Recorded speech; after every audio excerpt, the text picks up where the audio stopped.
Hello and welcome back to HCS Weekly. I thought, yo, this is my life. I have to go pro in Halo. In my head, thought that was more efficient, and I guess I was right. He was like the god. We would have to 2v1 like just to beat this guy. Like I don't know, man. I'll try to reach you. You're like, oh, see you guys later. A lot of Halo in my life, man. It's been a fun journey. I love it. Hello, welcome back to HCS Weekly. Once again, your weekly destination for all things HCS. If you got a chance to catch the pre-roll, quite a trip down memory lane there. A lot of really cool stuff to see. Jumping back 5 years, people looked way different. Competition was a little different. And speaking of having a trip down memory lane, that's kind of what we're going to be doing today on today's episode. We're celebrating 5 years of HCS. Time just flies by. We've got 5 weeks until the actual date. So November 5th is the big date that we're looking forward to. Apparently on November 5th, we've got some announcement as to what's going forward with HCS following. So for this week and the next 4 weeks that follow, we've got some great guests coming on the show. We've got a trip down each individual year of HCS and kind of celebrating some of the big, exciting moments. If you missed HCS, it's a good time to reminisce or even just learn about it for the first time. It's going to be an exciting discussion. Of course, if you're in the chat right now and you want to win a Grassroots giveaway, we've got our BR skin and nameplate. We do it every single week. All you got to do is type !Grassroots in the chat for your chance to win. At the end of the show, we will be announcing that. But before we get there, we got our news. We got our interview. Let's break down the news with MattyRums from noobcombo.com. Always getting tongue-tied on you, Matty. It's MattyRums, and then it's noobcombo.com, and I almost said boobcombo.com. What's happening, Hey, man? whatever floats your boat, man. How you been, dude? You been good? Yeah, not bad. That's good, man. Do we have some news this week? Anything exciting? Yeah, it's all updates. Like usual, we have a weekly playlist update for MCC, and all they did was they added ranked team doubles to Halo 3 to celebrate the 12th anniversary. Has team matching, so teams of two will face only other teams of two, Right. unless you're playing solo. Team Slayer has the heaviest weight at 75%, and then Objective and Team Snipers are weighted at 25%. Okay. So team doubles is kind of the big focus. We'll see that going on to Halo 5 as well. Right, right. Yeah, but 12 years since Halo 3 as well, so a lot of anniversaries coming in here. Yeah, it's pretty nutty. It's nice to see. Yeah, man, it's been a while since some of these golden days in Halo, and excited to hopefully get some of that back, in the future. It looks like we have some promising news coming up. But what else we got here? We've got the Halo 5 updates, not just Halo 3. Yeah, they give out their calendar of playlists that are rotating in. So for the month of October, excuse me, starting today, HCS doubles is finally in. It took ranked doubles place, so now we have official HCS settings for that. Yeah. Infection has double XP for the month if you like playing Infection. Right. And starting on the 3rd, they're going to do a community voted playlist that they're, I guess, taking votes on Twitter. And that'll rotate in for ODST Slayer. So a couple big points there. Of course, the HCS 2v2. So if you guys don't know about that, the 2v2, these are the proper settings for 2v2. So if you watched any of Halo Classic a few weeks ago, we had a competitive Halo 5 2v2 with different settings than what you would see in the 2s playlist on ranked. That's been changed now. So you get the proper competitive settings. I recommend you guys go check that out. It's going to be very sweaty. I guarantee anybody who's left who wants to still be competitive, be at a high level in Halo 5, that's the playlist they're going to be jumping on. So check that out. And then you can vote on the new rotational playlist, and that's up on Twitter. Matty, I know you've got the link for that on your website, right? Noobcombo.com. No, actually, I haven't seen. Oh no, there's no. I haven't seen the post for it yet, so I don't know if it okay, was, so stay tuned. Something that happened in the past, but I haven't seen it. Okay, so there's you're saying there's. Oh, so it's already voted, or they will be. I don't know. I have no idea. All right. Stay tuned on HCS Twitter. I'm sure they'll have the details there. We have a development update for MCC as well. Yeah, so posted the September update. Some good stuff is in it. A bunch of bug fixes. If you go over to Waypoint, they have them exact ones listed. Right. But as far as the legacy maps and game types that were copied over, previously you had to sign into your Xbox once the game released in order to access them. Okay. I don't know if you remember that. Yeah. But they said you no longer have to do that for your Xbox 360 maps and game types. You just, once the game is released, whether you sign in on PC or Xbox, you'll be able to access your maps. If you had it even easier now, I guess. Yeah, but if you had them on MCC, like currently on MCC, and it's not in your file share, it'll only upload to your Xbox that you sign in on. Okay. Wait. You got that? No, not 100%. So if you have it on 360, you can migrate it to the PC version, no problem. If you have Right. Halo The ones MCC, the ones that were copied from Xbox 360, yeah, you can just log in on PC or Xbox and have access to it. okay. If you have maps and game types right now on MCC, but they're not in your file share, they'll be copied over, but only to the sole Xbox that you log in with. Okay, so you want to make sure you have them in your file share. Right. Okay. So anything that you have currently on MCC, you got to transfer over, so you have access on PC as well, not just the Xbox. So we have new nameplates also. Yeah, they have a flood nameplate that's available from now until the 31st. And the way you get it is by playing 10 matches of Infection without quitting. Okay. And it should pop up. Is an I'm not Infection sure. nameplate? Do we have a? We should get it. Do you have an image? I don't know if they got it, but it's up there. Okay. And then we have a sneak peek. There's some nice stuff here. We got a sneak peek at Halo Reach armor customization. Is this changing in a significant way? I mean, they said there could be, I guess, minor changes. They didn't say if these are going to be available directly at launch or not. Here we got some content. Yeah, that's some Spartan ones, and then there's also they posted Elite skins as well. Right. The big thing with Halo Reach is the invasion mode. You can play elites also, so that's something to look forward to. Of course, they're kind of redoing a bit of the customization. The UI is changing as well, so you get He does an interview with one of the design directors, and that was actually pretty interesting because he was saying how they pretty much had to go back to like whatever engine was used and create it in the old software, and then work there. I guess do whatever they had to do to bring it to current. Yeah. So, it was an interesting interview. I recommend reading it. Kind of unreal thinking of just the size of the project that MCC has been. Like, we're going to be talking about it today, but from 2014 to 2019, we're still working and adding to it. It's a hell of a project, and just having to go back and work with the old systems and whatnot. But it looks like we're getting closer to that final release of Halo Reach, right? Hopefully soon. It's looking closer and closer. Yeah. We have, so is this more flighting updates here? Yeah, they're expecting that the PvP flight for Xbox should be soon. They said that the emails should be going out in the very near future. Okay. There will be a PC PvP flight after the Xbox. There's no date yet. But so Xbox is first? Xbox will be first, yeah. Some people thought that there wasn't going to be a PC one, but there will be. Okay. They also said that if you are signed up for it, to make sure that you have the Xbox Insider app installed on your Xbox, and to delete the old Halo MCC Insider build.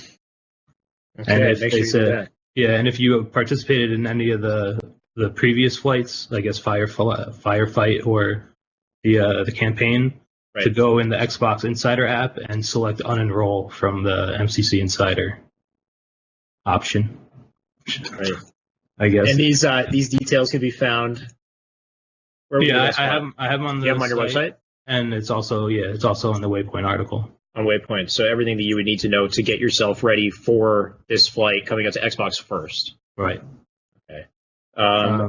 People were curious on what anti-cheat software they were going to use, and they're going to be using Easy Anti-Cheat. It's pretty popular. Apex uses it, Fortnite, Gears 5, Smite, a bunch of games use it, so it's not some run-of-the-mill software. Right, they're giving it that AAA PC integration, and right. I think a good kind of a game to look at would be Gears 5. It's just kind of a recent example of something that's on Xbox, transferred to PC, seems to be working really well on PC. So taking the same kind of systems from there, especially in the form of anti-cheat, I think would be very helpful. Dual graphics card setups, what's this? Yeah, so if you have two graphics cards and you use SLI like configuration or AMD Crossfire, he said that the configurations will not be supported. So I guess he also says that dual card setups will be able to run the game, but I don't think you'll get like that extra boost or anything like that. Okay. I'm not a big tech nerd, so. Nor am I. Yeah, but I thought that was pretty, important. But there's also a lot more. Like I said, there's 1 or 2 interviews in the post that are pretty interesting to read. One's about the anti-cheat, and the others is about the customization. So definitely a good read.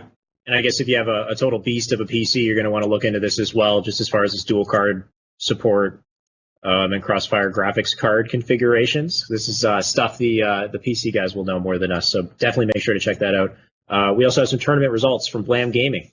Yeah, we had their last preliminary tournament for the Halo series. First went to Barbie Boy and Guitar Hero Dude. Second was Warlord and Looney, and third was Halligan and Triant. The grand finale, which is $1,000, takes place on October 20th. Nice. Yeah, so we had all of the preliminary matches setting up for it. And the good thing about this is now we have a 2v2 playlist. People can practice. They can start grinding, getting ready for that. But October 20th, $1,000 tournament. Something to look forward to there. That'll be online, of course. We have Live for the Game doing Halo 5 2v2s as well. This is their second one. First went to Triant and El Halo Elite. Mm-hmm. Second was Barbie Boy and Floppy. And third went to Warlord and Demons. Awesome. There you go. All right, so Halo 5 2v2 is still happening. They're still in the Microsoft stores as well. We just recently had that. Mm-hmm. We also have upcoming events starting Friday, October 5th. Yeah, Friday, October 5th, there's a community member, goes by Skylar WD. Okay. He's having a Halloween, Halo 5 1v1. And then GT Halo up in Toronto is having a 24-hour Halo CE LAN. That's exciting. At Landlord's Gaming Center in Toronto. Yeah, so, I mean, of course, if you're in Toronto, something to check out. I'll try to make my way over there, too. I'm going to be terrible at Halo 1. But just the fact that it's a 24-hour LAN, you can stay up overnight in the center and hang out and just play with your buddies. Sounds like a really great way to grind some Halo. So something to look forward to. And, of course, the Halloween, Halo 5 1v1. I know we have another Halloween-themed Halo event for SWAT Nation, I think. Yeah, so a couple of those things to expect later going onwards into October. But that, I guess, closes the news. That's everything we got? Yeah, that's it for this week. All right, Matty, thank you so much for joining me. Of course, everything that's discussed here you can find on noobcombo.com, so make sure to check out noobcombo.com for the relevant links and Halo waypoints so you can get up to date with everything going on. Guys, we're 5 weeks away from this anniversary, this 5-year anniversary. Matty, thank you for joining me. You got it. No problem, man. I'll see you next week. All right, and that'll close our news for the day, the episode. I'm excited to get into our interview today. We got 2 guests, 2 champions. We've got a coach, and we've got Royal2. One of the winningest players right now in competitive Halo. I'm excited to bring them both on at the channel. How's it going, guys? Good. How are you? Good, man. Nice to have you both. Okay, here we go. You're both in here, ready to go.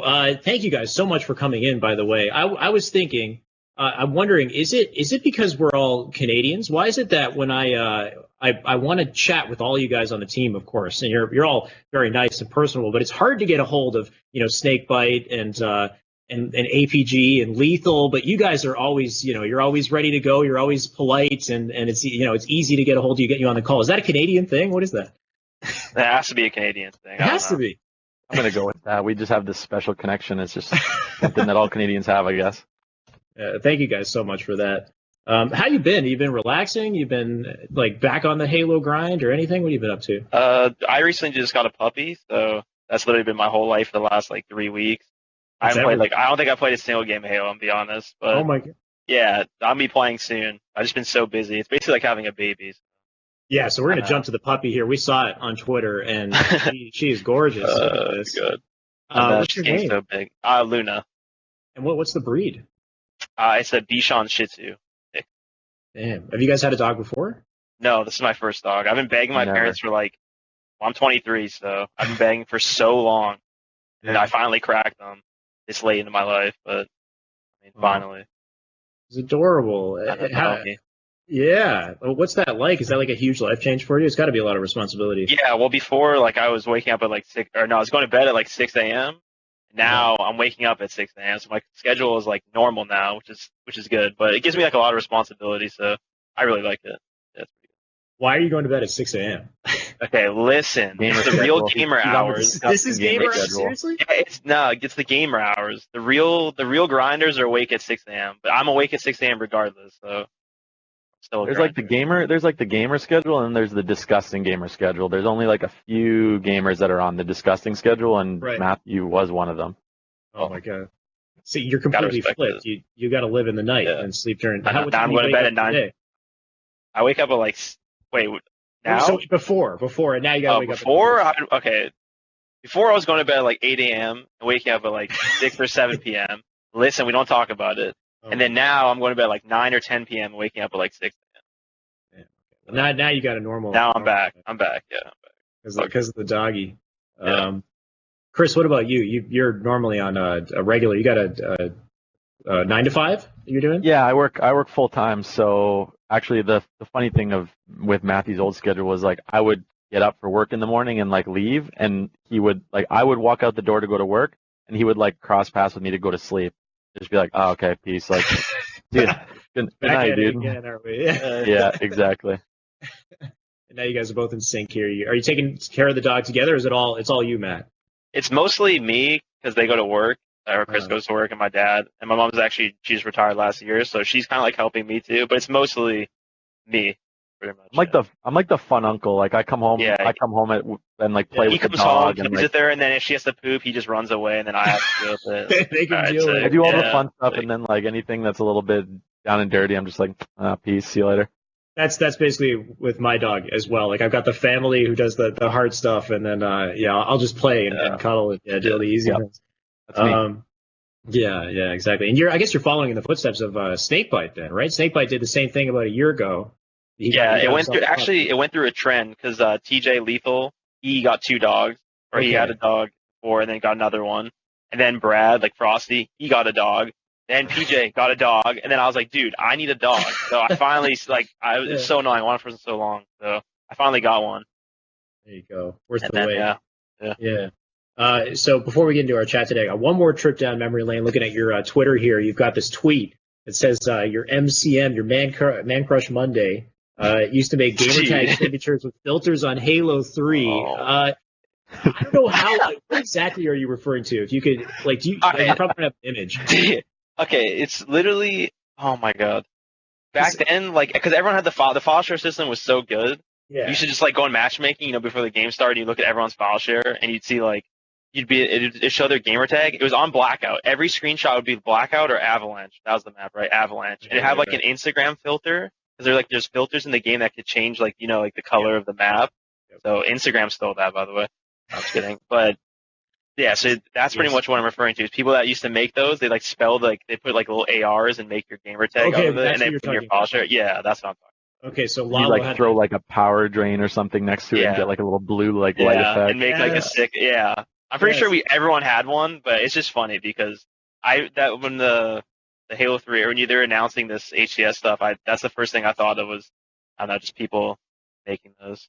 That's a perfect example is Muggsy replied with one of his own. With the screenshot, Yeah, so I think hopefully we got that, John. If you're able to get that, you bring that up. Otherwise, I'll move on. But he has it's like a shoe with a Nike symbol that he used energy storage to create the Nike symbol because it's white. Oh, there it is. There it is. Look, honestly, look how creative that is.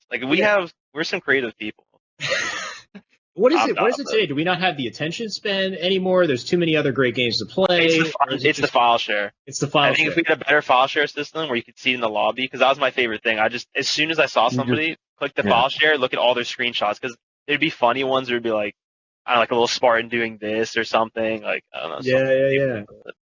It reminds me of Call of Duty as well. Remember it was Black Ops? I think they still do it, but you could design your gamer tag, your little Yeah, you get pictures and stuff. You could go into the lobby and make those little emblems or whatever. Emblems, yeah. And people would make some people would make some ridiculous ones that were hilarious. Just for vanity, disgusting. That's what I'm there for.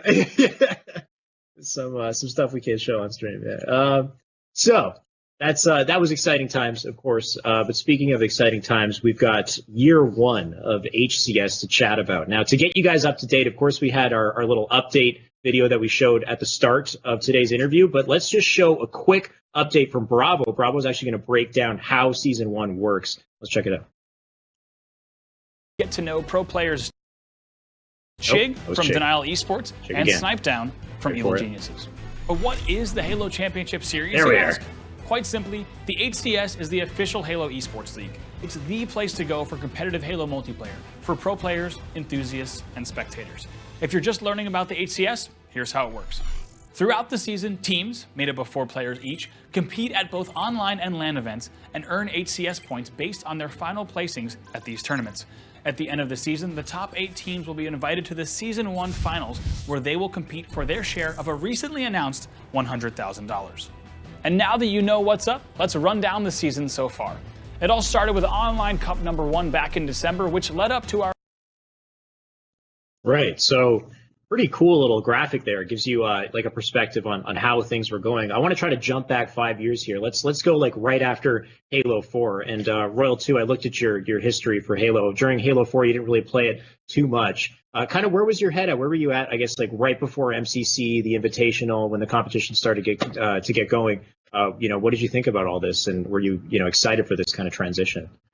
So as you said, during the Halo 4, I couldn't compete in the World Championship because I was under 18. I think it was 18 plus, so I kind of just said, I guess I won't play Halo 4. And then, so I was playing Call of Duty, just like waiting. And then I heard about there's like going to be like the pre-release tournament and going to be like the season. So I was super excited to get back into competing, so I took that little break. Yeah. Yeah, that jumped over to so the MCC Invitational, was that like the start of it for you? You had to put together a team. You had yourself, Snakebite, you guys a team previously, and then Heinz and Ogre 2. How did that all come together? I think it was, so I'm pretty sure we played. Actually, I forget how we picked up Heinz, but I think we were talking to Tom and playing Call of Duty with him before. I'm trying to like remember how that happened. But basically, we were thinking of a fourth who was just like anyone that was good, and I think we saw Richie, he was like open, and we just ended up picking him up, and then I think that's just how we formed. Because I know me, Snakebite, and Ogre 2 were a trio, and then we were just looking for one the whole time. I'm not sure how we got to Heinz, but yeah, it was a good pickup. Right, John. Feel free in the background. We've got some MCC Invitational highlights that you can throw up there, so you guys can get a sense of what that was like. Had the game, like, had you played it at all? Was this like your first experience with it? Yeah, it was the first experience. They didn't even tell us. I think there was. See, I'm trying to remember some stuff. I can't remember if there was a tournament before this that some other people played in. So actually, like PAX Invitational. So I think Lethal cheater. No, I'm just kidding. He played in like a tournament before. I think it was like Elamite Strong Side. There's some other people, yeah, but I only got to see like a little bit of the game. But I never played it. But that was the first time I played it, I think our whole team played it for the first time. Yeah, I know there's some other teams that went to PAX. Right. So. Chris, at the time, were you involved? Like, were you playing Halo, keeping up with it, or just kind of keeping an eye on what your brother's up to? Yeah, I was pretty involved at the time. Like, I wasn't really actively playing or doing anything. It was kind of just more like keeping up with the teams, keeping up with the players, like kind of who's at the top, who's like all the rosters and all that kind of stuff. And yeah, I actually don't think I got in. I got involved around the Iron Gaming. Iron Gaming, was it Columbus? I think it was the event after. Yeah, because before that, you guys had a different coach, right? It was Diesel? It was Diesel? Tyler Hoyt or Diesel. I forgot what he went by at the time. Diesel, yeah. He was the old status quo coach.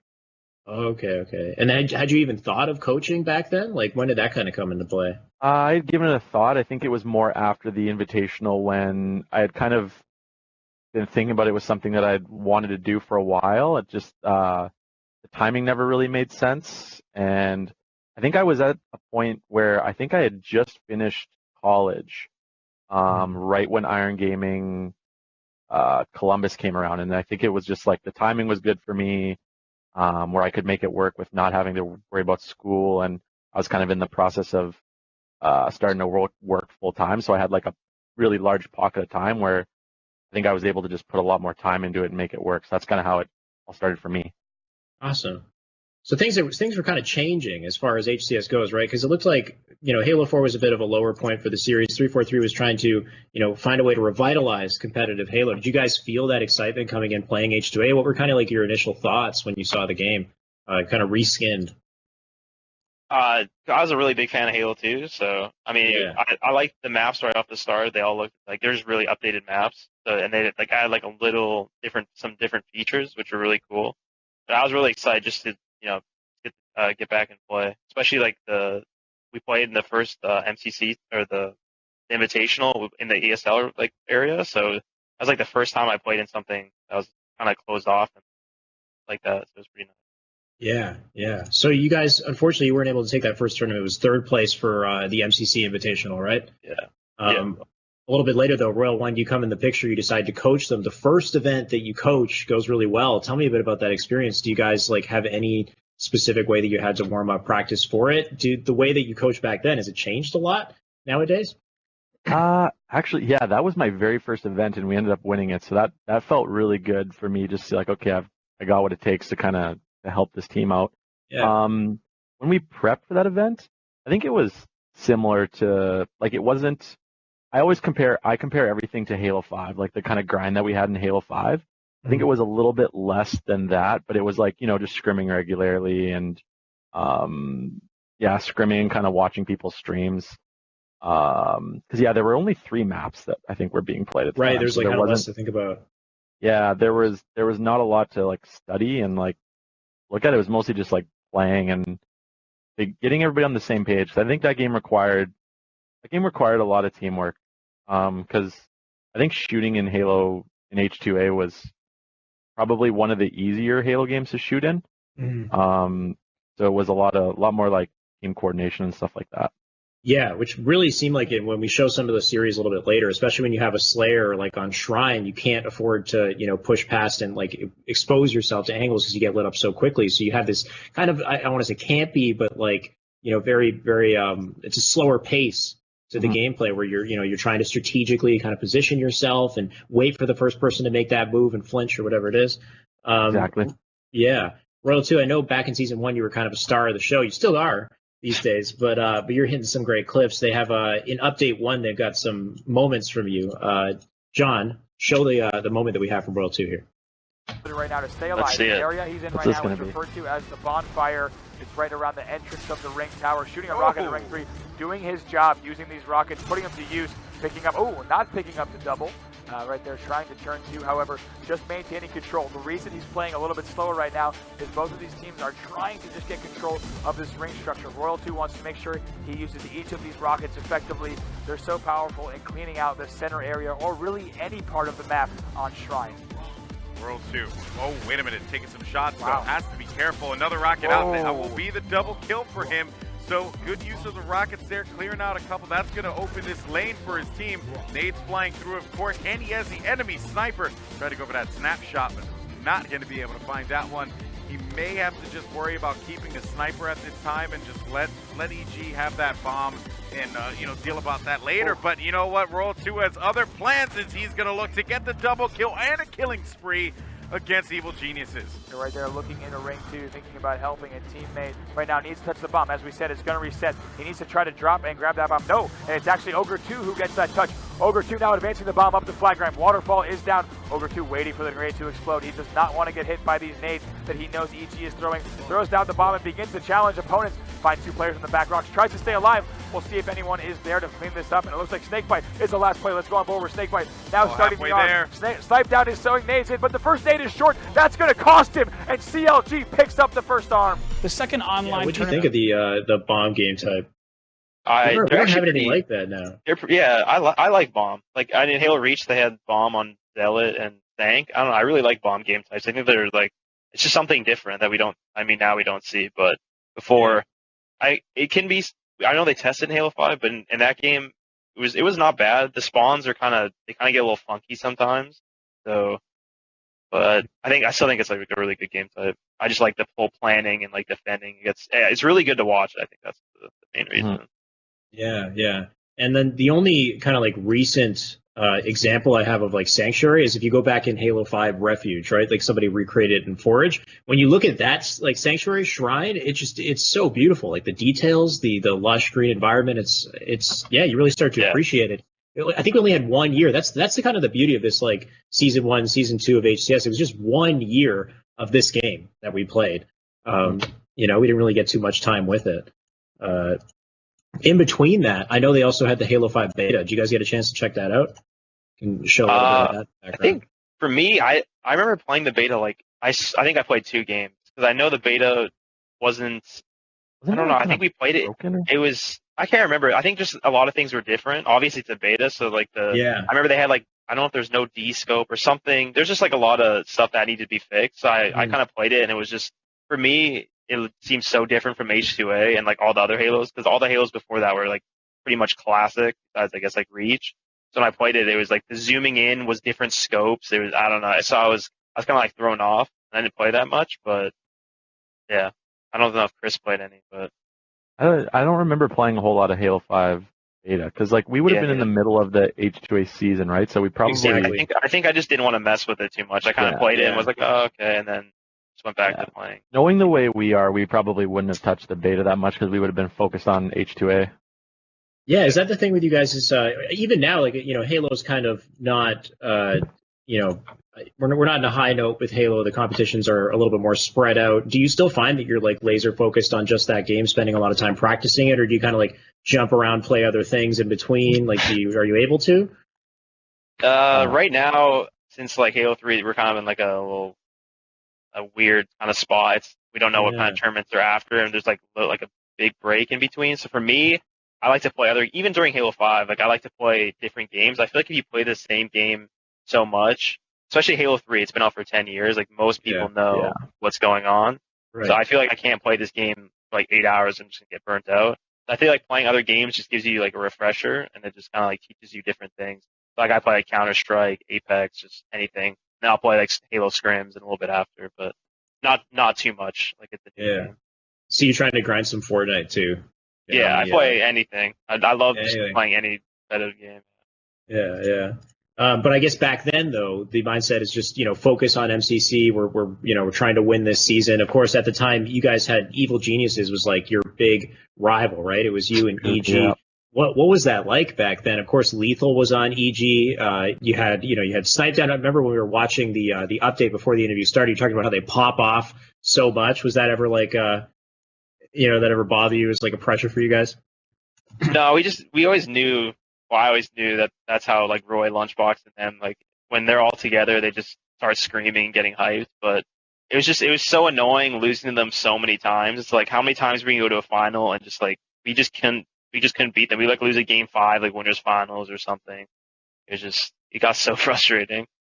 Yeah, I mean, when you go back with the team after Chris, is there anything that you're like how would you be able to study a loss? Like, let's say it's a 3-0 from EG. What do you do? How do you look into that? Sometimes it was tough. Like I do remember when we would lose to them, it wasn't like we wouldn't just get slapped around and demolished. Like I think that's what made it more difficult. Is that it was always like we lose like by one bomb or like or maybe one Slayer would be not close, but it was never like they were just 3-0ing us like with ease. Yeah, they weren't smacking us around like to the point where we were just like okay, like we're like we have no chance of beating these guys. Like it was always close. Like I remember we'd always lose like a game 5 in a winners finals where it's like, okay, well you win that winners finals, then you've got 2 series to beat these guys basically, and then.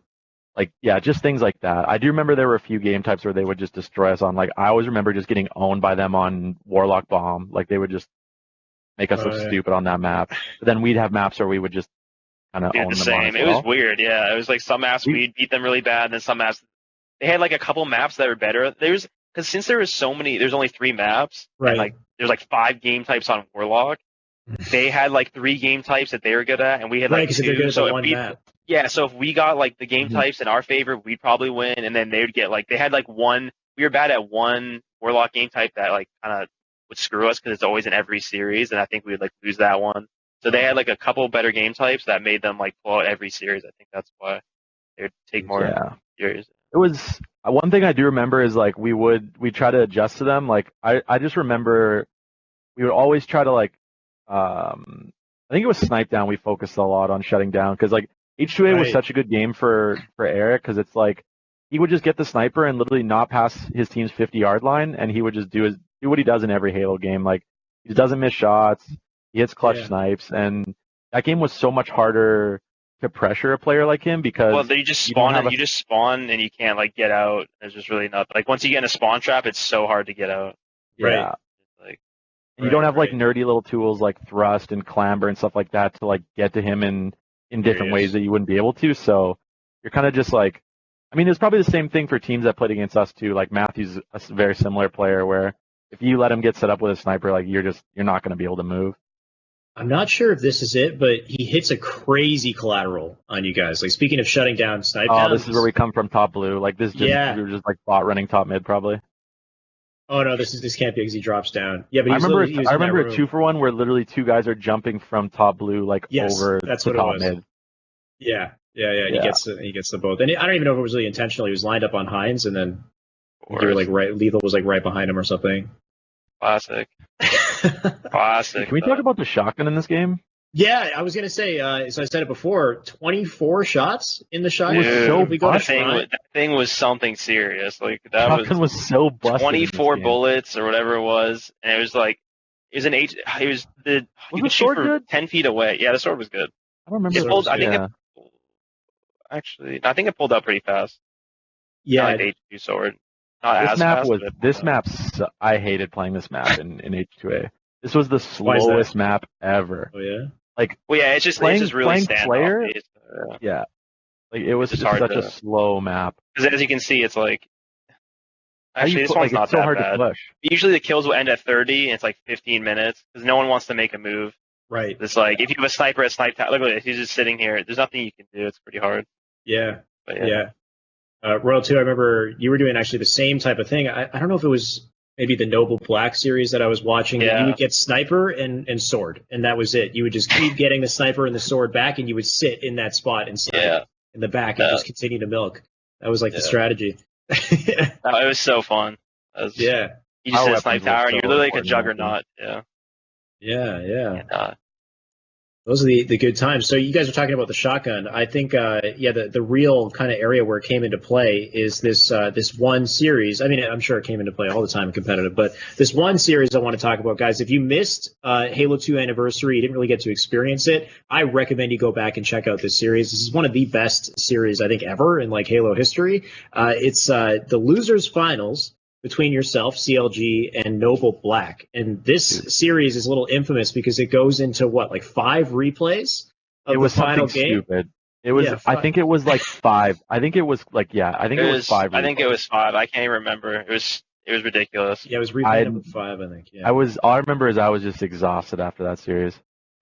Yeah. So let's take a look at that series, right? So CLG versus Noble Black. First of all, let's kind of set the stage a little bit. What's your mindset coming into this? Because of course, EG is like your main force that you want to, you want to go up against. You want to shut down, snipe down, whatever it is. Did you even think that Noble Black would be a threat?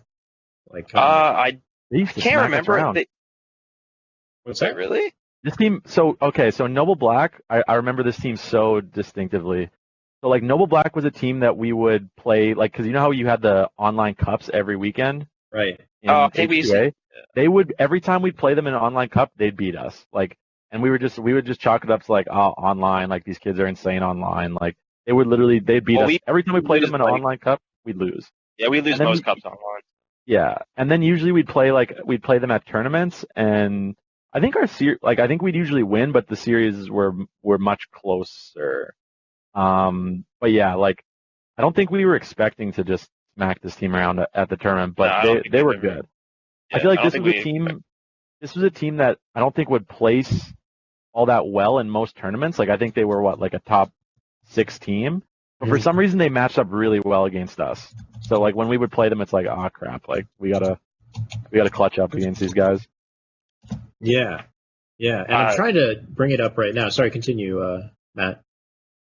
Yeah, I really don't remember this team. I don't remember how long they were formed for, but I remember I think we lost to them on the online cups because online we just weren't. I don't know, if we just weren't that, we'd always lose. So we're just like whatever. And then I know we got here. I remember game 1.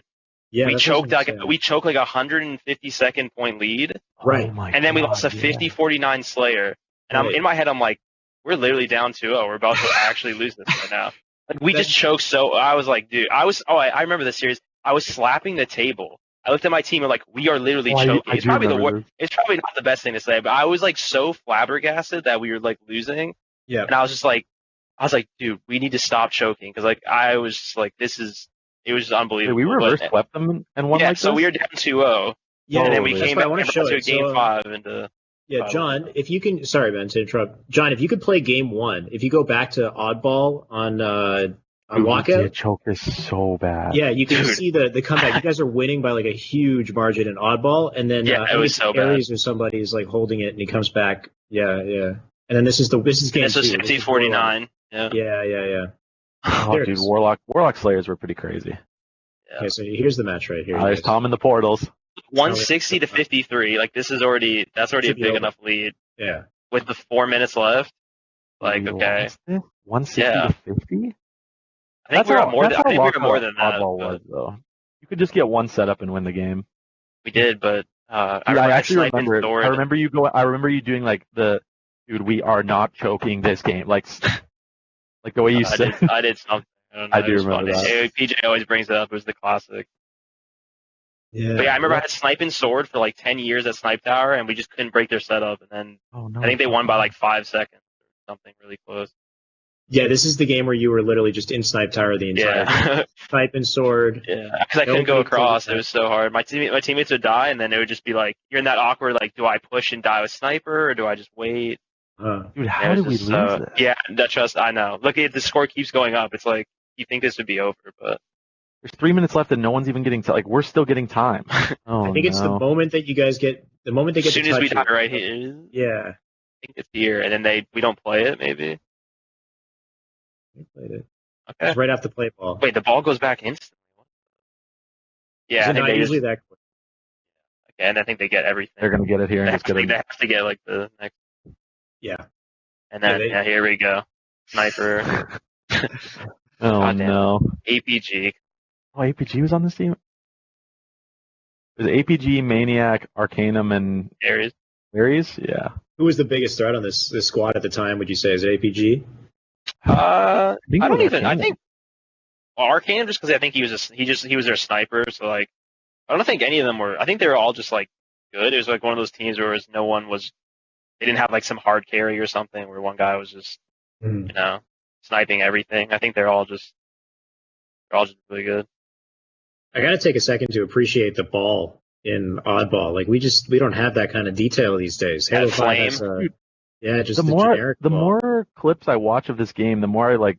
This game like visually looked really good. So sick. It did. Look at the stalactites or whatever they are. Yeah. Oh, the stalactites! I love those. This is where I was sniper, and I was like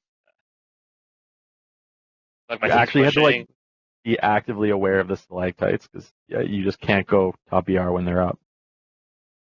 Right, you got to shoot them down before you get up there. Yep. Yeah, how do you break this setup, right? Like, of course you didn't manage to, but what would you do? You're in snipe right now. Well, now I think first thing you want to get a guy like from top mid to top ER, like to high. Which PJ just did right there, where I sniped the guy. That was good. So maybe now, thinking like 5 years later, which I think definitely just go across with the sniper. I think we should all just push, but I mean back then, sniper is so powerful. Like you give up a sniper in a full setup in BR tower, it's like that'd be even worse. I just look at the time. They have a minute. Like, oh my god, we could not That's how break this game was, though. I feel like you could just. It is. It's all setup based. It's like Halo 2, like back in the day. You just it's all just kind of hold the setup. You just like look at bottom mid. He's just watching bottom mid. It's actually really hard to break those. And look, there's a minute left on the clock, and they need 50. They need like 30 seconds of that. Like, and we chose. Holy. And this is also why you guys got to watch this series because it's so hype. Every single game is like down to the wire. Like, yeah, it would be unfortunate having this comeback from your guys' end, but as a viewer, it's. Dude, I remember this. Actually, this event in general was so crazy. The crowd was amazing at this event. The crowd is huge. I saw the crowd and people were coming from. They didn't even know what was going on, but they were like, "This looks crazy," and people just kept like, "There's no seats left." It was like the best crowd I think of. Series ever. Yeah, I think this was crazy. Yeah, let's jump to match 2, John. So we got Warlock. I believe the Slayer. 50-49 is what happened here. It's the 50-49 with I think Ares ends it with a double last second or something. Dude. Dude. Yeah, so this one was a little wild. Like, Warlock is a tiny man. We're up. Are we not up by 1? I saw us up at 49. You're up at 49. We had 49. Yeah. We had 48. Lost? I think we did. We got one right here. We are chokers. Look. What happened? I think he nades the guy. All right, what happened here? PJ alive and who choked? I think someone. These nades are going to do work. I think that was. Yeah, I think I remember that. Yeah. I think that someone spawned there. it. Oh. No, I don't know. And then now we're times screwed. Changed, eh? Go from the chokers to the dominant squad. We won't talk about it's key. Much, Choking is key. Were down no, it's not. Oh, key, what the? Good thing to experience those. It's key for progress, right? This was all set up. It's so good. like if you think about it, EG they were a struggle. They dominated a lot of was it Halo 2 anniversary, but how did that kind of set you up going onwards? Do you think that really kind of put you in a great position being that dominant squad in the future? Like you kind of you had the experience you needed to be there. Yeah, you can just see what it takes to be like the best team and like continue to win. Because I've been like getting second. Well, even like I lost to Roy and Lunchbox in Halo Reach. Like I got second in like at Nationals. So I'm like used to. I've been in decent amount of finals, and I can see like what the good teams have. So it's actually losing to EG all that time, especially seeing when they win, how they act and stuff. That was really good to set me up for like Halo 5 in the future, pretty much. Right. That makes me think of the Roy and Lunchbox send-off video. Both you and Snakebite had these amazing quotes for Roy and Lunch because they kind of taught you how to act when you win, right? Getting beat by them for so long, and then you see how they act, how kind of humble they are, and then you're able to carry that on into your own wins. And you were talking about kind of like what it takes to be a winning team and maintain that. Do you have any ideas on what it really takes? Like what do you think it is? One, it takes like discipline. Right. And two, it's pretty much it just everyone has to be on the same page as a team, and like that kind of just falls into practice too. Like you have to practice an extreme amount. You gotta make sure you actually, and everyone wants to win. Like some people kind of just go, like I just want to, I want to play Halo. I would do this for the money type thing. Sure. Like it's all about winning. If you don't want to win, there's no chance like you're ever gonna be on a winning team like that. But yeah, it's mostly just like practice, routine, and just being on the same page as your teammates, like the huge thing, and their goals. What about things like ego management? Like Chris, do you ever have to deal with a bunch of conflicting egos or anything like that? Like people popping off trying to take the sniper rifle? Put me in check, dog. I think I've been pretty fortunate because like since I've been part of the team, like our rosters haven't really drastically changed. Like we went from I guess the H2A roster with Richie and Tom to replacing Richie with Scotty, then I guess that would have taken us into Halo 5. Like the players that we've had have not really been like egotistical players. Right. I had something. Okay. Oh yeah, go for it. Yeah, I was gonna say just the players we add. It seems like a common theme. Everyone we add is like they're added or the way they are. We never have people that are like I don't know, like loudmouth or like cocky kind of. We're all like quiet. So that kind of just plays in. Like Brad is super quiet, like super good. It's just kind of like how the people we pick up, like TJ. I mean, he's kind of like a troll, but he's also like quiet. He's not like any. Yeah. So it's just like I feel like the people that we pick up with their attitudes, it's just like a certain thing. We're kind of like humble and just quiet and just kind of like the gameplay shows.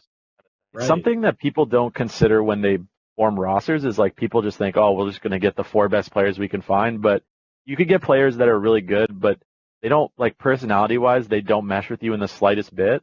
Yeah. And you're not going to be a good team because one, your practice is going to like be awkward or like weird. Because like, I don't know, maybe this teammate that you picked up has such a sick shot, but he's also a complete weirdo in and out of the game.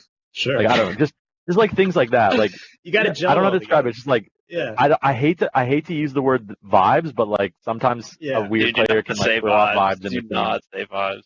I hate that I'm saying the word vibes, but like, the vibes, dog. It's just the goals. It's just the goals. It's what people's goals are. Some people have different goals. Some people just want to be on a top team just so they can look cool or something. It's all like what everyone wants at the end of the day.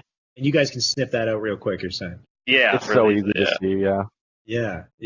And something plus, like everyone in the pro scene has been around each other for so long and kind of knows the personalities of everybody. Where unless you're like a player like Shotzi or someone up who just like came out of nowhere, like most people know what your attitude is like and what you're like as a person. So it makes it a lot easier to find teammates and kind of pick people up. Yeah, there was something I noticed that I really respect about you guys. It's the respect that you have for the competition, despite being that dominant team. Like everybody's like, oh, Tox is, they're number one, they're dominating. Like it never seems like you're in a position where you become lax as a result, or you think like, oh, we're comfy sitting in number one. You always take every single tournament as if you haven't won 6 tournaments in the past. You know what I mean? It's always like take it with that same face value, respect your opposition in the same way that you would like you haven't won a championship yet. Do you guys get that? Yeah. Yeah, we always try to strive for like, if we lose a game, like why, like we shouldn't be losing a game. We always want to win like a series like 3-0, 5-0 or whatever. And then we always know, like, even if you're winning, it's not going to last forever. Like, someone's going to be like catch up, or we're going to have close games. Like, you can't just win forever. Someone's going to form a team just like Splice. You know, we were winning, and then out of nowhere they just form some random team, and they just come and win. So it's like you have to always strive to be better. Absolutely.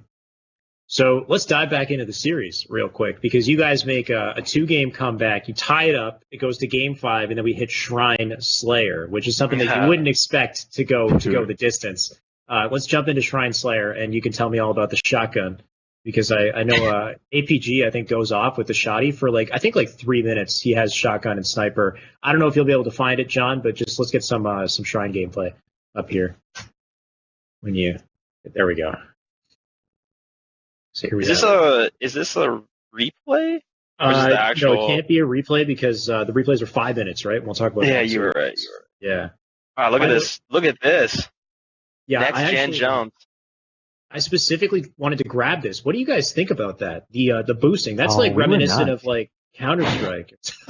We are nuts. Yeah, I think I don't even remember. I didn't even know we did that. Yeah, because I know you could do. There's spring jumping in this game, so you can kind of jump up to ring 3 by yourself. But yeah, I know we did this a decent amount. Like at standoffs and stuff, we'd boost people up, and we didn't get too many boosts because there's only. I think there wasn't that many boosts. I remember so many specific moments from this game, from this series. Now, I remember there was a moment where EJ got boosted up, and he literally said, "Yo, boost me up. I'm gonna 4 APG on their carbine." He literally said that and just forced the guy the carbine. And I was like, I'll remember that every day. I don't know why. I can't forget that moment. He goes, boost me up. I'm going to kill this guy. So he boosts up. Because APG kept over-challenging and peeking. And then PJ was just like, all right, I have enough of this shit. He got pissed. Boost me, I'm pouring him and coming back. He kills him. There's so many little things I remember. I remember you 180 sniping someone too on... That was in overtime. Yeah, what? That was to tie the game. Dude, there's so much... Yeah, there's nonsense going on. Dude, this was, I think after this series, you can never be nervous in a Game 5. I think that's probably why, in Game 5s in Halo 5, we were so good, because if you were to actually follow, our team, very closely in H2A, we probably played more Game 5s than anybody. We were Game 5 every event. There's, the Game 5 every time. And that's when the grand finals spree started as well, when you guys weren't outside the top 3, you and Snakebite, you already had your streak going at this point. Yeah. Ooh, he did. This map was super stand. Look at it. It's been what? Is that 6 this game was now? So and it's slow. 9-9. Yeah. Because no one wants to make. It's just so hard. There's 2 snipers, and no one wants to make a mistake. Yeah. Nobody wants to die. You're saying it's easier to shoot as well, so. Yeah, you can get cross map from pretty much anywhere. And then once again, there's no, this map's pretty open, so once you start pushing, you can't go back. You're pretty much just committed. Yeah, and they have rockets and snipe here, and it's 25-23. Oh, jeez. Yeah. So earlier when I gone to that boost jump, just thinking about it, of course you can get up there on your own, but the reason why you're doing that boost is because you're vulnerable. If you walk across that bridge, the boost will get you all the way up to ring 3 without that risk of going across the bridge, being in the line of sniper fire, which is so interesting. We don't really see that anymore because we have so many abilities and things like that that'll get you up on vertical, areas without your teammate. What do you guys think of mechanics like that? Do you think we should bring stuff like that back in future Halos? Did that make it more fun? I honestly like it, because I know in Counter-Strike, since I play it, there's all this type of boosting in that game too, where people go on top of each other's heads above. It's a little different. They have smokes and different stuff, but I liked it in this game too. It just gives a different aspect. It's more teamwork. You have to call that out, and jumping on top of each other's head mid game is always fun instead of just clambering or. It makes it more of an angles game. And there's just different angles to worry about and different ways to outplay people. Oh my god, I remember this too. It makes better gameplay. Well, what's happening here? I'm on their side right now by myself, and there's literally 3 of them chasing me, and I'm killing people and running around. Look, I'm snapping his ankles left, right, and center. Is this where we win? Isn't no? Yeah, we tie. We tie. This is the tie. Yeah. Wait, what? No. Well, this is going all the way. A tie can't go to 30. Left. Yeah. How do we? See, I'm getting so many kills. I don't know what happened. And then look, we died. I'm like, oh, no. And then they have to push. Yeah. It's going to be for the last kill for the so they have a tie and then 15 seconds. Nobody wants to move, I don't think, for the last. Oh my god! He got that. Yeah, he's the best player. He'd never. Yeah. Oh man, and that's the thing is I saw his face after the series. That's probably the moment that he's thinking about right there. All I had to do was hit that snipe. Yeah, we would have lost. Yeah, so that you just think, we got a tie game, we got a replay. But the replay's a little different. So the replays are 5 minutes each. What's that all about? Yeah. So when you do after you tie, they just obviously do the 5 minutes. And I think it's I think it's 50, right? I can't remember, but yeah, it's 5 minutes, and then pretty much no one gets any kills. It's 5 minutes most kills. I think it's up to 50. No one ever gets 50 in 5 minutes. There was also one moment I want to jump back to, and John, I'm sorry if I'm throwing all these timestamps at you, but hopefully you got this one. Royal2 at one point passes the sniper off to Snakebite. I wanted to show that. I really like that. I remember that. This is another moment I remember. Here we go with this. Here we go. I like this moment, man. You could not hit the ring 3 angle for some reason in this game. You could not hit it. Whoever was ring 3 was literally trolling, and they wouldn't. Like, I was trying to snipe this guy, and he kept moving as soon as it was so awkward to hit this. Because, he's just like, I don't know, he's going back and forth, he has rockets. I'm like, what is he doing? And I couldn't hit it. And I remember I was like, all right, PJ, go kill this. Like, just take it, because I can't hit this. Look at this. It was pissing me off. So I just gave it to PJ. Yeah, we probably don't have audio in the background for it, but I love this because you can hear the comms. They're doing a listen in during this, and you can see that you're getting fed up. You're like, I can't hit this guy. Because every time I jump, he moves, and I'm just like, all right, clearly it's not meant. Yeah, it's not meant to be right now. So. Yeah, I remember just giving it to PJ.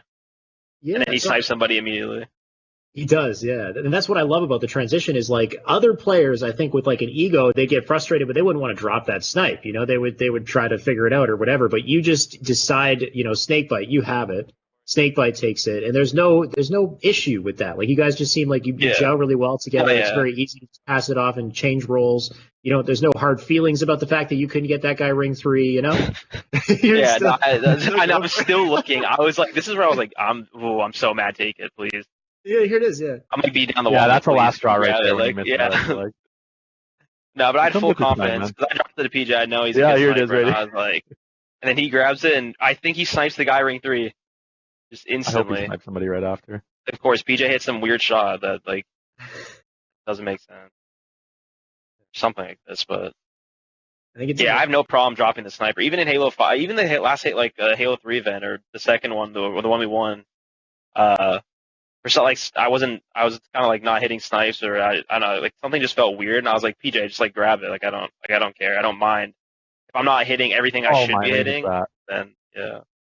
And that's got to be part of the reason why you guys are as good as you are, because you have so much faith in each other. You have no problem just dropping that snipe, changing roles, and letting him take over. Watch him stay alive here, which is nuts. He whiffs the shot, and then watch this. Dude, the water, you can't. Yeah. Look, all the nades coming in. Not a fan of the indicators, but yeah. Jeez. It's the water. What? Oh my God, he's run. You get a kill. We had a little lead too here. I think we had 19-16. Oh no. Yeah, no, I think he goes down here. He goes. Oh my God. Yeah. Oh. Did you see the little head tilt? He missed the no scope. He's so sad about it.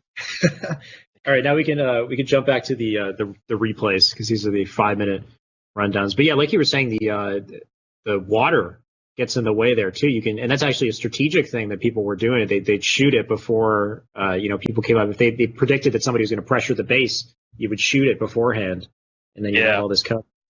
Yeah, that was it's actually a cool kind of thing. I think they had it in both bases. Yeah, so it worked good on bomb too.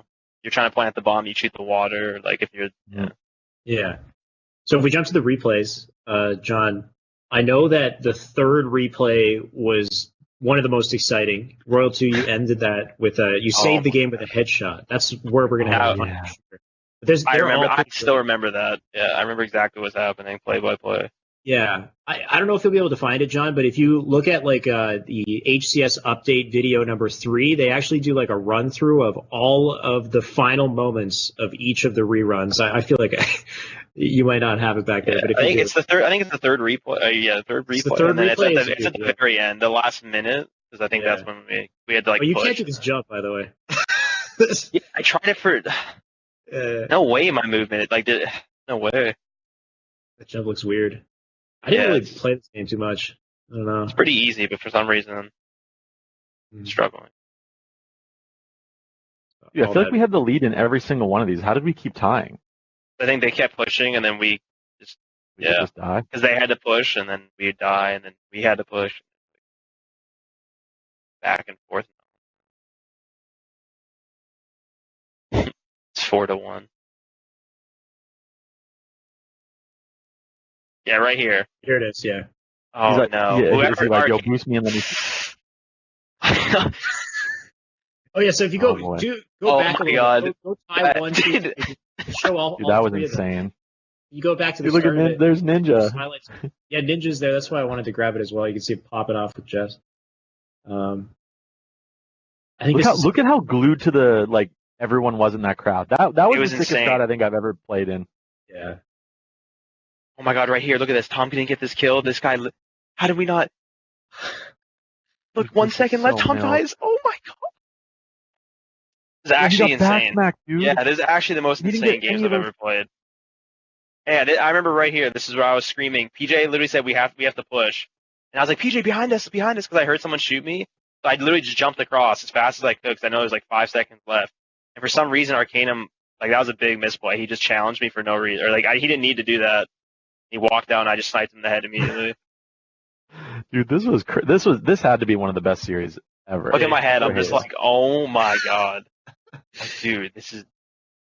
And Have then you ever felt this way in a tournament before, right? Like you tie, No, like you throw your head. It was back. so this weird. has I don't never think I've ever happened to seen me. you have emotion. Like game fives or whatever, but yeah, these are. I think I had a little bit more emotion back then because I don't know why, but this just made, as you can see, I'm like, yeah, well, I Richie's feel like screaming. after this series, we Yeah. just become numb to like clutch moments after this. Right. It's just- After so many What ties, kind of you're just like, pop-off was that? What the I heck? don't even know if I was even nervous after so many ties. 'Cause after you go through, you're just like, okay, here we go again. It's gonna be the same thing. Yeah. It's so fun though.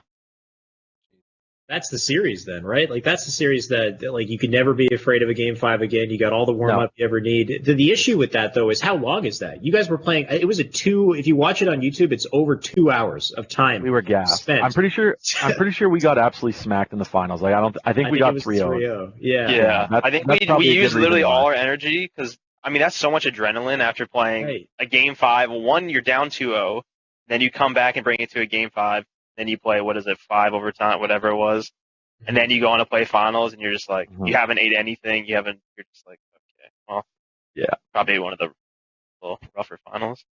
Yeah. Yeah. So EG unfortunately still a dominating force, closing that out. It just that seemed like a grand finals in itself. I'm not really sure how the grands play. Yeah. But that did actually close out HCS season 1. So for your first year there, that would be the end of season 1. Season 2 kicked off in April. Then they had a couple more events going onwards into Halo 5. Did you ever expect that things would kind of turn out the way that they did with your squad? Like, what did you think? Like at the time when you were just, you're just at the coattails or whatever. You're right behind EG. You're right, in that spot where you could be number 1. Did you see it coming in the way that it did? No, actually, I don't know. I didn't really know what to think because I know back then I feel like we were just kind of going tournament to tournament. I feel like every tournament was you didn't know if you're gonna win or how we were gonna place because I feel like later on, like in Halo 5 and stuff, I could kind of predict the future. Not predict the future, but you could see from like scrims and like qualifiers who could kind of be like where. But in H2A, it was kind of like a top. I mean, EG was always first. We were always like second, obviously, but online you just couldn't tell from practices. People were getting like destroyed in scrims, so it was actually really hard to tell when you go into a tournament where you place. So we actually you didn't really know. It was kind of hard, but moving forward is more predictable. Yeah. So exciting times in Halo history, and now, of course, here we are today. We're back with Halo 3 again. You guys are still competing. Do we want to jump forward to Atlantic City? Do you want to talk about that at all? Is that Sure, I don't care. Yeah. How did that go for you guys? What did you think of the event? The event was actually pretty cool. I liked the stage and everything. The event was like right in the hotel. It was super nice. I think all the gameplay, like there was really no issues. I think it was actually a pretty good event. I liked it. different have a lot location of, for one. Yeah, yeah. Did you have a lot of practice leading up to it? How has practice been? It's been like kind of weird these days, or That's the problem we had. yeah. No one was playing at all before this tournament. I think we scrimmed. So the last tournament was Dallas, and that was in June, first week of June. Right. And I think we practiced 14 times in those from In then to yeah. So we literally barely just no one was playing. Every team was changing like every week. So we got like really bad practice. We had like people were out of the country, and it's just like we couldn't. It was so bad for practice. No one was really playing. I don't know. And then obviously like Frosty's team formed like 5 days before, for, like a week, but they never played. So there's just a bunch of teams just forming, and it was probably not the best prepared we've ever been. We tried preparing, but it's just hard now. But yeah, so it was a little rough. Yeah.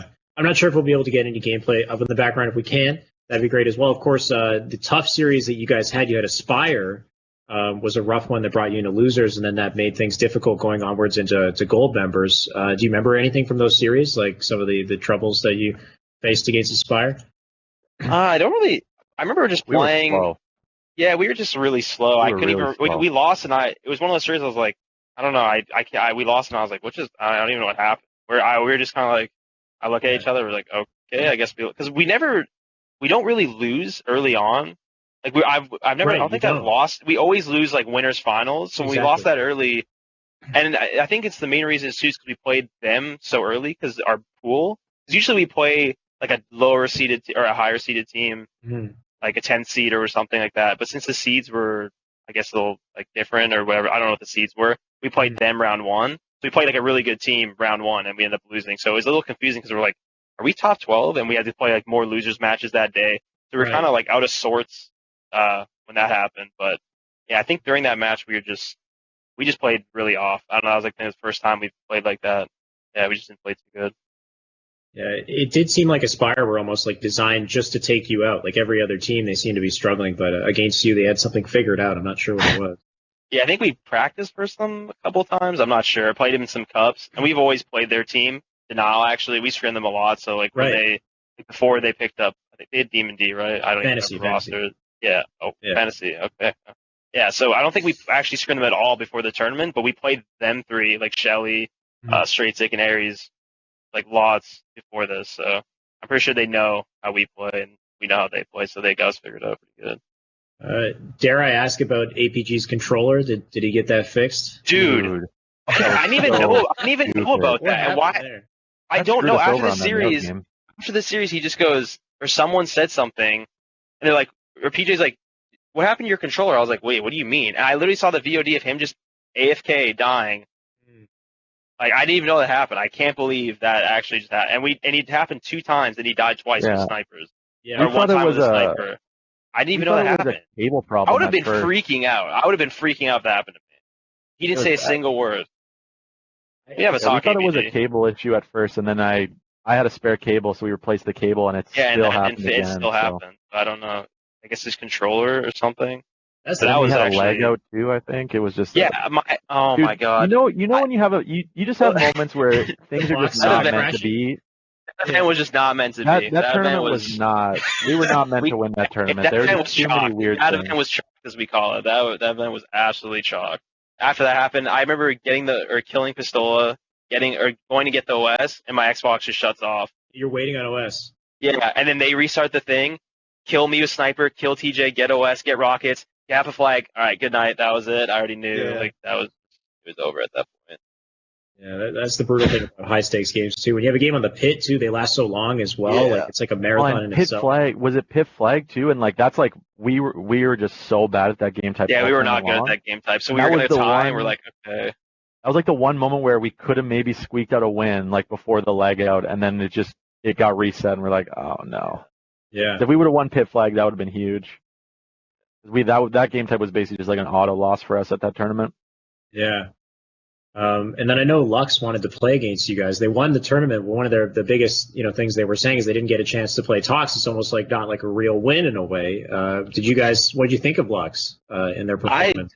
I did not even know they were going to do that well. I don't know how long they were a team either. I don't even know if I think they practiced a decent amount, but we never got to play them online. We never scrimmed versus them. But I was like, they were just playing amazing. I don't know. I did not think they were going to do that well, but they were just, when they made it to the winners finals, I was like, all right, you guys are something serious. They were just all on fire that tournament. Like they were individually, I think they were all playing probably some of the best Halo. Yeah, I saw Ryan drop 23 kills on Amp Slayer.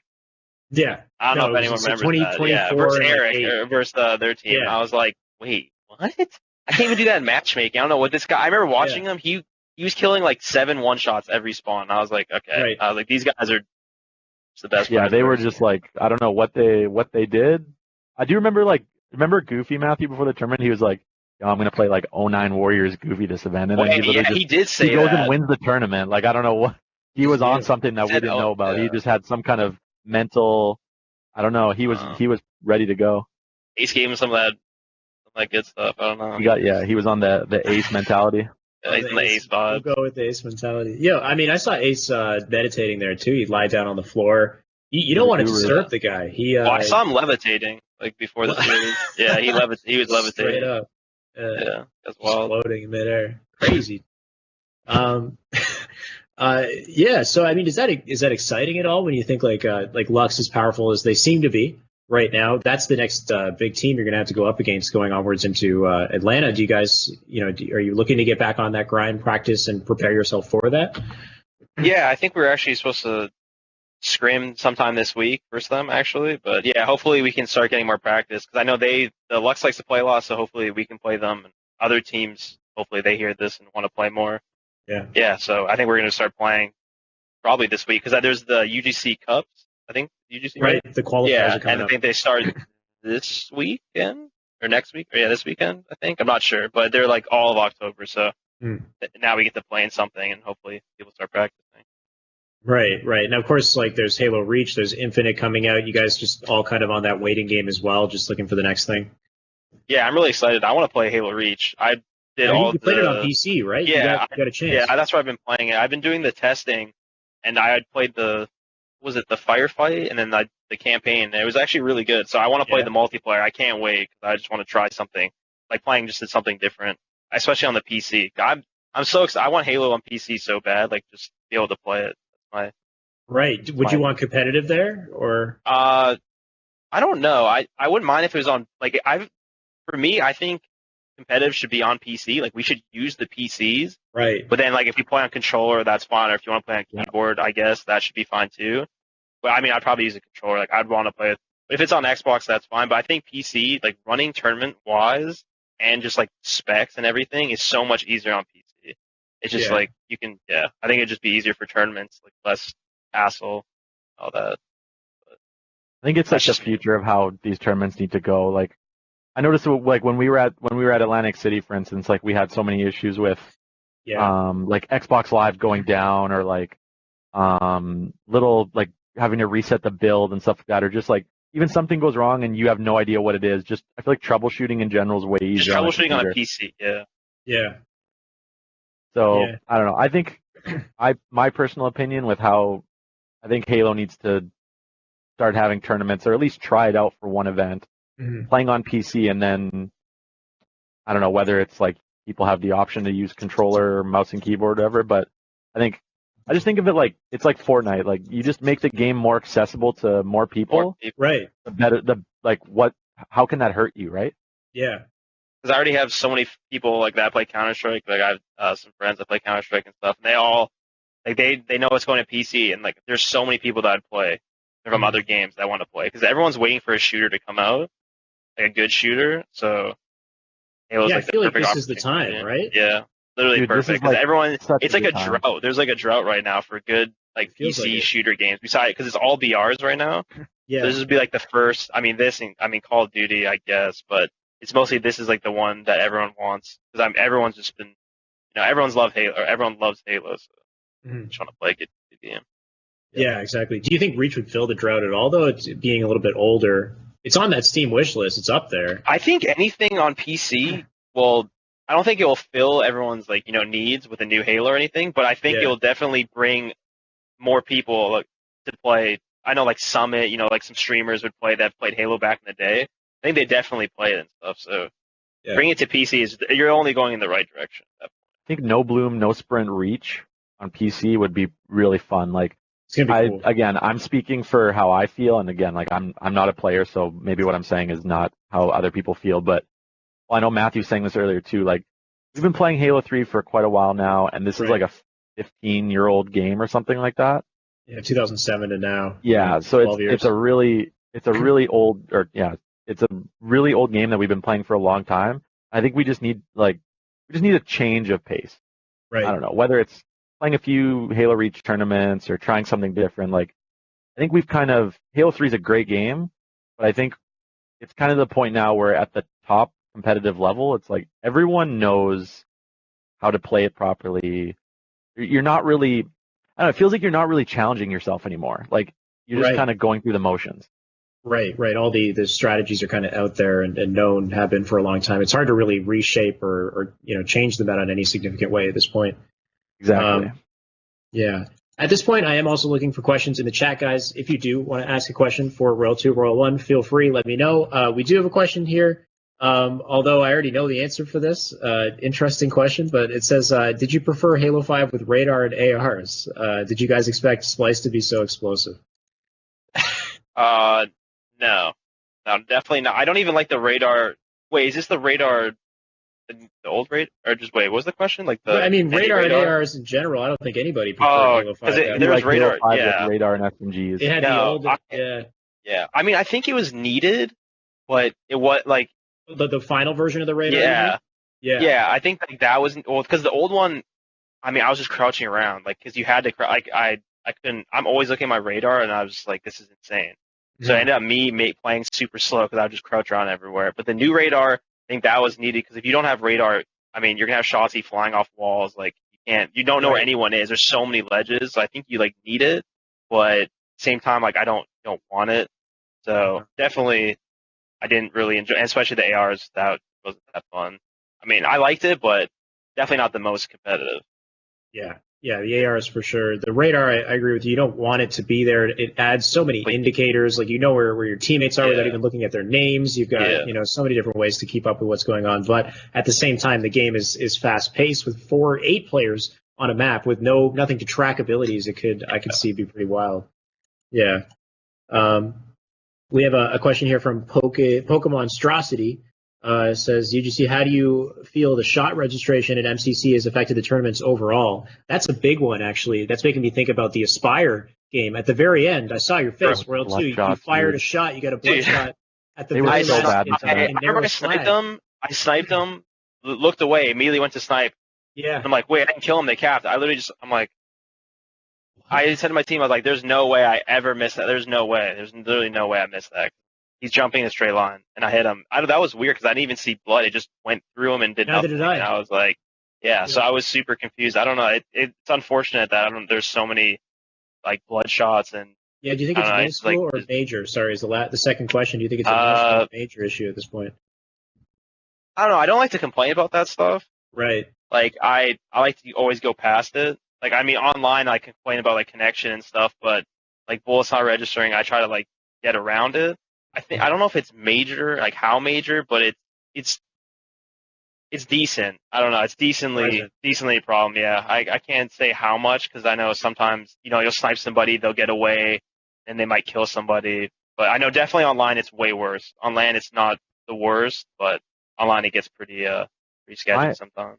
My take on it is that I think if I were to be someone that does not play Halo or is kind of on the outside looking in, and I were to see stuff like that, I'd be I'd be a little sketched out. Do I really want to, do I want to play this game where, I don't know, some people might think like that, right? Where they nitpick little things like, oh my God, the shots don't even register properly in this game. I'm not going to play it. But that's how some people think, right? They nitpick at little things like that. Yeah. And that could be all it takes for little Timmy down the street that was probably going to maybe spend the next 5-10 years of his life playing Halo to just not play now. Yeah, because I don't know. Nowadays, that cannot fly. Imagine Fortnite or any game where you can just shoot somebody and it doesn't do anything. That would be fixed immediately. But now, since we're all accustomed, because we played it 10 years ago and that's how it was. But if you had to make a new game now, you'd never use projectiles. I don't think that's. Oh, you don't think Halo projectile would work? I don't know. They Well, still do it just- nowadays in BRs, right? Yeah, they do in some, which I think is fine. But the way with like shooting a BR constantly and the way the bullets, you have to like. I remember I was talking just to some of my friends that don't play and wanted to play, and I was trying to explain Halo 3. I was like, you have to like lead your shots, and they're just like, what? I mean, like it makes sense, but it's just like such a weird concept because they're so used to like other shooters where you just kind of like shoot at them. So it's kind of hard. It kind of gives like a skill gap though. It does. But at the same time, it gets random. So it's like a little bit of both. I don't know. Yeah, there's a combination of leading your shot and also not having a hit marker and having to like very closely focus on where each bullet is landing. It takes time to get used to seeing where the bullets are going. That's a whole thing for me. That's kind of what I like about it too, because it's like I gotta make videos on this. Because like how to lead your shots under different connections and stuff. Yeah, so it's kind of like it actually is like a skill thing, but it gets random at points. So it's like even though you can counter this the BR burst by leading. Sometimes it just won't do anything. So it's like you can do your best, but it won't fix it sometimes. Jeez. Yeah, it's one of those things that we were accustomed to it. We've seen it. It was present back in Halo 3. I'm not sure if it's more, it's happening a little more frequently now. It seems like it is, but because we're used to it, we kind of deal with it. But yeah, outsiders. That was a great point, Chris. Like looking in, you see something like that. It's like, do I even compete in this? And we wouldn't expect anything like that going forward with Halo, but it is unfortunate. SF Ice says, how cool is it teaming with your brother, and what is the best and worst part of being teammates? Wait, who's answering this? Both of us? Yeah, well, I don't know who's this for. Chris, go first. So it's what's the best and worst part about being teammates? Yeah. That's a weird question, because like, I don't. We're actually, me and my brother, we don't even ever.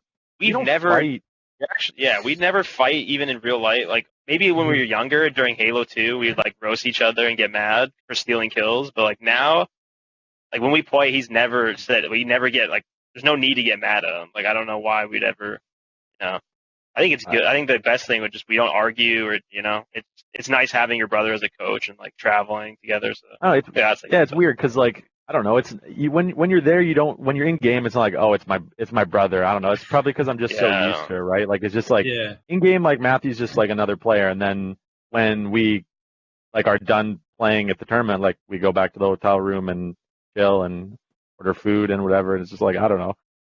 I think it's just because we're probably so used to the dynamic of it that it doesn't really affect anything. But yeah, there's no like if you were to say like what's a negative thing about teaming with your brother, it's like what. Yeah, I don't think there is it. Like, I don't think there really is one. Like, and for positives, it's just like, I don't know. It's just cooler to do things with your brother than with someone else. I guess I don't know. Yeah, I mean, lucky for you guys because Roy and Lunchbox cooperate together incredibly well, but they also bicker and fight constantly. I think it'd be way different if he was. If I was a player, I think if he's playing, we'd be completely way different. But as a coach, it's like. You're not super involved with like the in-game stuff, so you're not like going over extreme problems. Like he doesn't need to get super involved with that.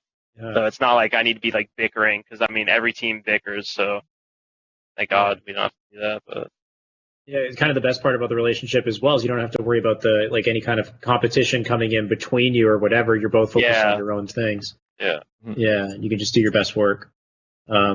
AKA Good Night says, how do you go about being a free agent in Halo today? I've been solo queuing 50 HC, but all teams seem very cliquey and unwilling to try out new players. I think, that's the hard part is you kind of just have to play. Like matchmaking is a huge thing because I know that's like where most people play. You play matchmaking, you just kind of get known through there. It's a lot harder now. I'm not gonna lie to like get picked up on a team in this grassroots like Halo 3 because there's not that like set leagues and stuff that you can play in. Right. But definitely playing the qualifiers if you can get a team is basically just proving how good you are and just showing people your skill level. Like that's what I did. You just play and also try not to burn any bridges when you're trying to make teams or anything. Like don't have like a loud mouth and like message people saying like why aren't you picking me up?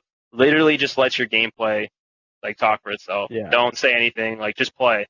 And like that's the best thing you can do because I mean if you start saying anything and just like making people think differently of you, then that's when you start having problems trying to get on teams. So the best thing to do is just like not say anything just like be humble and just kind of play and try to get picked up like that. It is a hard process. It's not like something that happens overnight. You have to get lucky. It's not like sometimes people will pick other people up through friendships. So it's honestly based off luck and your skill level. Yeah. Any thoughts to add, Chris? I think what Matthew said is pretty accurate. Like, you got to put the time in, obviously, and then the luck, fortune kind of comes into it. I think from my experience of just like seeing, like AM players, like even when we go to these open events and like seeing how people act like that, attitude is so important if you're an AM player. Like, if you're just like an annoying person, if you're not a good teammate, like if you're just someone who, one thing is, so many AM players are like really, really cocky.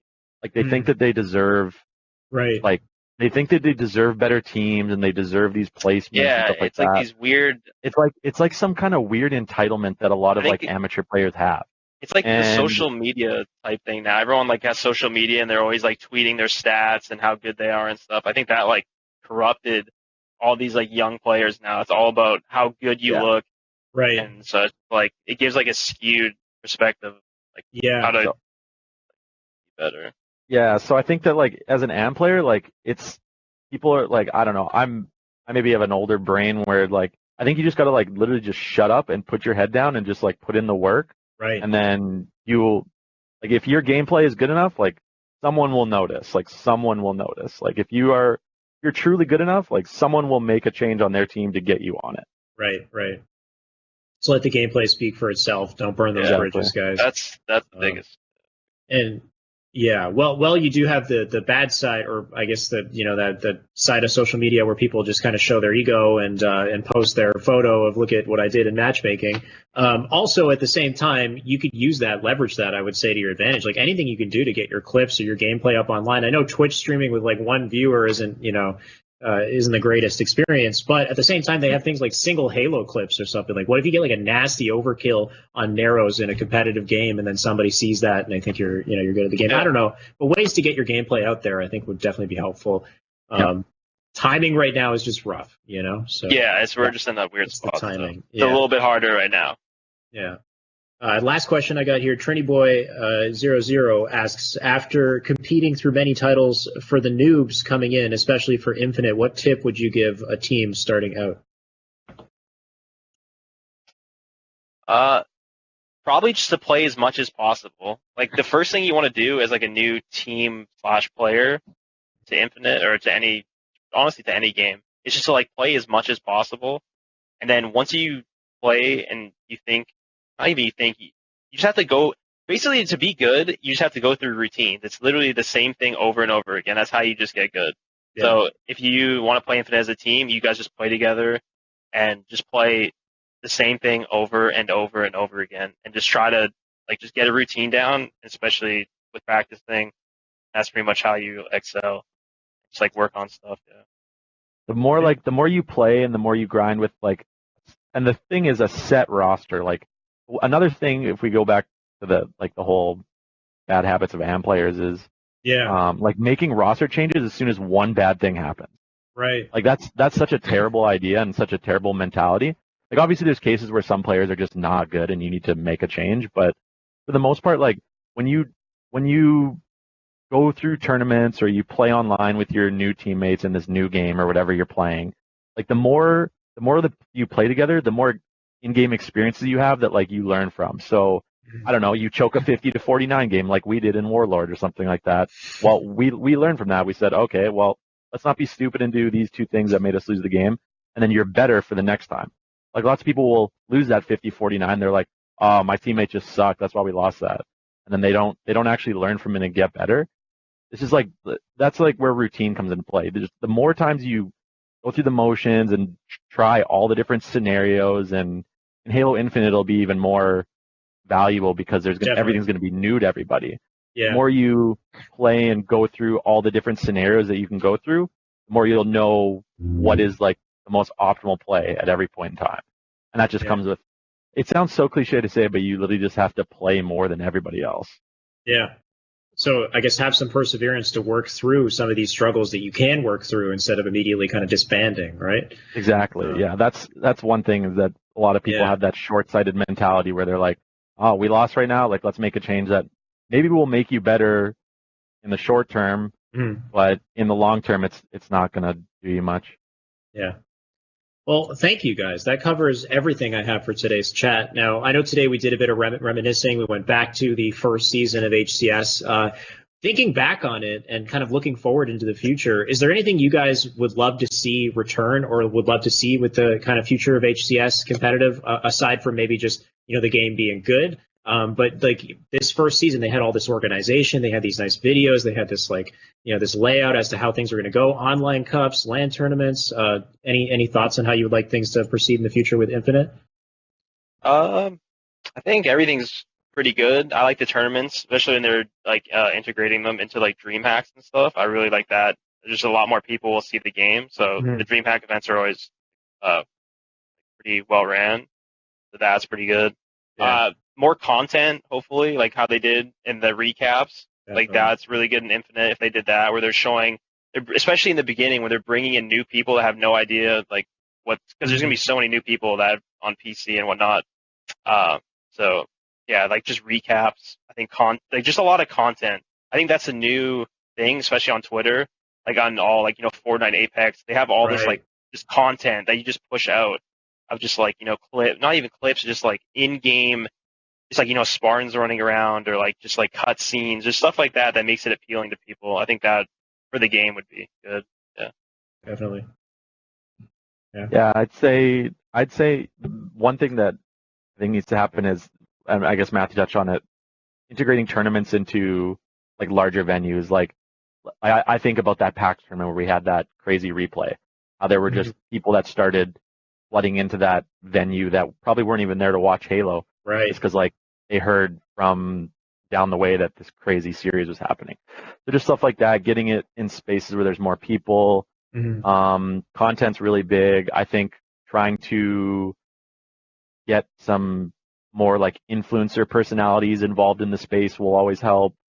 Also building storylines and building personal relationships with players and teams is going to be really important. Yeah. I think in Call of Duty or I don't know what other leagues you've got out there, like Counter-Strike, where you kind of follow certain teams and you follow certain players and kind of got your villains and your heroes and those kind of cliche storylines. I think those go a long way, and it kind of gets fans and spectators to connect with the game on a more personal level. I think that's something that needs to happen. And also, I think just streamers and casual, we need more, because I feel like Halo is so much about competitive. In other games like Call of Duty, Call of Duty has trick shotters. We need, we have that in Halo, I forget their names, but I always see the clips of them just doing 360 no scopes and stuff. Yeah, I love stuff is so awesome to see. I want more of those. I know competitive that's good and all, but it brings such a different audience when you see just others casual stuff going on. I think that's another thing that would help just the game go forward.